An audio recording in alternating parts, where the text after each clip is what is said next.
जय माता दी। आप सभी का हमारे चैनल पर हार्दिक स्वागत है दोस्तों। तो गुप्त नवरात्रि का ये पावन समय साधना, सिद्धि और आत्मिक जागरण का समय माना जाता है। आज गुप्त नवरात्रि का दूसरा दिन है और इस विशेष दिन हम आपको सुनाने जा रहे हैं महाविद्या, माँ तारा और माँ ब्रह्मचारिणी की रहस्यमयी, दिव्य और प्रेरणादायक कथा। ये कथा केवल सुनने के लिए नहीं, बल्कि जीवन की बाधाओं को समझने और उनसे बाहर निकलने का मार्ग दिखाने वाली है। यदि आप जीवन में भय, संकट, धन की परेशानी, मानसिक अशांति या साधना में रुकावट महसूस कर रहे हैं, तो ये वीडियो अंत तक अवश्य देखिएगा। तो दोस्तों, गहन साधना में रुचि रखने वाले साधकों और भक्तों के लिए ये जानकारी अत्यंत महत्वपूर्ण और फलदायी सिद्ध होगी, तो अंत तक जरूर बने रहिएगा।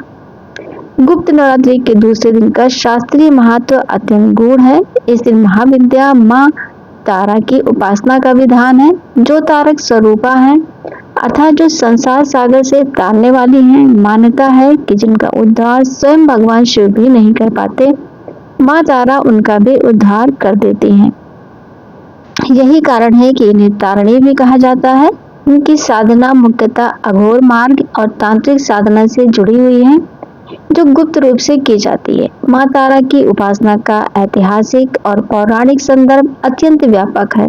कहा जाता है कि हयग्रीव नामक दैत्य के वध के लिए माँ महाकाली ने ही नीलवर धारण कर तारा का स्वरूप प्रकट किया था। महाकाल संहिता के अनुसार चैत्र मास के शुक्ल पक्ष की अष्टमी को इनका प्रादुर्भाव हुआ, इसीलिए ये तिथि ताराष्टमी कहलाती है। तांत्रिक ग्रंथों में उल्लेख मिलता है कि भगवान शिव और लंकापति रावण भी माँ तारा के उपासक थे। रामायण के एक गूढ़ रहस्य के अनुसार रावण वध में स्वयं भगवान राम निमित्त मात्र थे, वास्तविक विध्वंसक शक्ति माँ तारा ही थी। इसी प्रकार भगवान बुद्ध और महर्षि वशिष्ठ ने भी परम सिद्धि के लिए इन्हीं की आराधना की थी।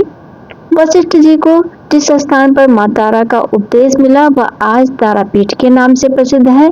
माँ तारा के 3 प्रमुख स्वरूपों की पूजा होती है। पहला है उग्र तारा। ये इनका प्रथम एवं मूल स्वरूप है, जो अत्यंत भयानक और तामसिक गुणों से युक्त है। इस रूप में वे नग्न अवस्था में व्याघ्र चर्म धारण किए हुए हैं, जिसके कारण इन्हें लंबोदरी भी कहा गया है। ये स्वरूप भक्त के सभी प्रकार के संकटों, शत्रु भय और आकस्मिक विपदाओं का तत्काल नाश करने की शक्ति रखता है। दूसरा है नील सरस्वती। इनका दूसरा स्वरूप गहरे नीले वर्ण का है, जो ज्ञान और विद्या के प्रतीक है। यह स्वरूप राजसिक गुणों से संपन्न है। मान्यता है कि नील सरस्वती के रूप में माँ के पास समस्त ब्रह्मांडीय ज्ञान, आयुर्वेद, ज्योतिषी, तंत्र, मंत्र और समस्त रहस्य विद्याओं का भंडार समाहित है। इनकी कृपा से साधक में अलौकिक ज्ञान और वाक सिद्धि प्राप्त होती है। तीसरा है एक जटा। ये तीसरा स्वरूप सात्विक प्रकृति का है। इस रूप में माँ ने भगवान शिव को अपनी एक जटा में धारण कर रखा है, जो इनके मोक्षदानी स्वरूप का प्रतीक है। ये स्वरूप अत्यंत अंततः भक्त को सांसारिक बंधनों से मुक्ति दिलाकर मोक्ष प्रदान करता है। विस्तृत पूजन एवं विधि एवं सावधानियां। माँ तारा की साधना अत्यंत गोपनीय और नियमबद्ध तरीके से की जाती है। समय पूजन का सर्वोत्तम समय अर्धरात्रि यानी कि मध्य रात्रि माना गया है। स्थान पूर्णतः एकांत स्थान, जहाँ किसी का विघ्न न पड़े। वेशभूषा स्नान के पश्चात सफेद या गुलाबी रंग का अर्थात बिना सिलाई का वस्त्र धारण करना चाहिए। सिले हुए वस्त्र वर्जित माने गए हैं। दिशा पश्चिम दिशा की ओर मुख करके बैठे हैं। सामग्री एक चौकी पर गुलाबी वस्त्र बिछाएं। गंगा जल से शुद्धिकरण करें। तारा यंत्र की स्थापना करें। यंत्र के चारों कोनों पर चावल की ढेरी रखकर प्रत्येक पर एक लौंग स्थापित करें। घी का दीपक प्रज्वलित करें। मंत्र जाप नील कांच का स्फटिक की माला से मुख्य मंत्र ओम ह्रीं श्रीं हूं फट का कम से कम 12 माला जाप करना चाहिए। जाप के समय पूर्ण मनोयोग और श्रद्धा आवश्यक है।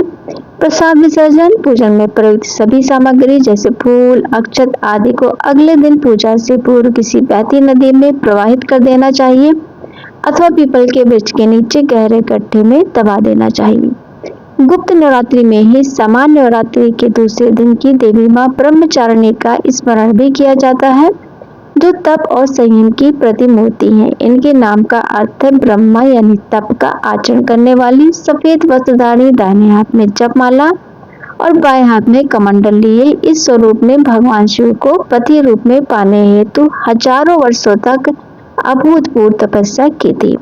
शिव पुराण में वर्णित कथा के अनुसार महर्षि नारद के आदेश पर देवी पार्वती ने शिवाय नाम पंचाक्षरी मंत्र की दीक्षा ग्रहण की। इसके बाद उन्होंने राजसी वस्त्रों और आभूषणों का त्याग कर दिया। उन्होंने वलकल के वस्त्र पहने, मूंज की मेखला बांधी और मृग चर्म धारण किया। गंगा अवतरण नामक स्थान पर वेदी बनाकर उन्होंने अतुलनीय तप का आरंभ किया। ग्रीष्म ऋतु में उन्होंने अपने चारों ओर अग्नि प्रज्वलित की और उसके मध्य बैठकर तपस्या की। सूर्य की प्रचंड किरणें सहित वर्षा ऋतु में खुले आकाश के नीचे निरंतर वर्षा की धाराओं में भीगती हुई शिला पर बैठकर तप जारी रखा। शीत ऋतु में जल के बीचों बीच बैठकर हिम ऋतु की कठोरता सहन की। इस प्रकार निराहार रहकर, केवल बेल पत्र और फलगिरी पर निर्भर रहकर उन्होंने सदाशिव के ध्यान में लीन रहकर तपस्या पूर्ण की। तो ये कथा हमें सिखाती है दोस्तों कि लक्ष्य प्राप्ति के लिए दृढ़ संकल्प, अनुशासन और कठोर परिश्रम अनिवार्य है। मां ब्रह्मचारी की कृपा से भक्त को हर कार्य में सफलता मिलती है और जीवन में स्थिरता आती है।